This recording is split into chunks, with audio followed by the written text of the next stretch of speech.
we celebrate the proudest moment of our storied past, the Philippine independence.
It is a great pleasure for me to host this very important occasion with the members of the Diplomatic Corps. 126 years on, since the Philippine flag was first unfurled in 1898 to let flutter in the fresh breeze of freedom, the flame of Filipino nationalism that sustained our ancestors in their quest for freedom remains lit in the beating heart of the Filipino nation to this very day.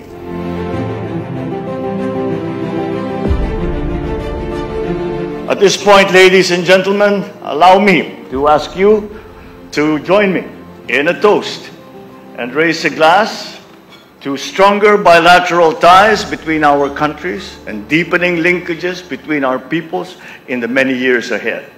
Here's to all of your good health, long life, and prosperity. Cheers.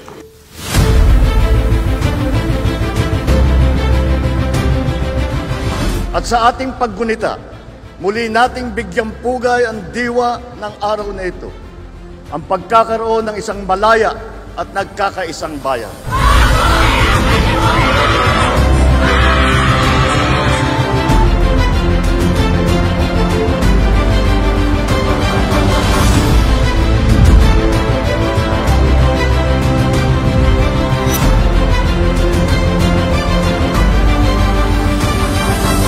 Ipakita natin sa buong daigdig na ang tunay na kapangyarihan ay hindi nasusukat sa lakas o sa yaman, kung hindi sa tunay na kahulugan at katwiran ng ating ipinaglalaban, sa alab ng pag-ibig sa bayan at sa di matatawarang pagkakaisa ng ating mga mamamayan.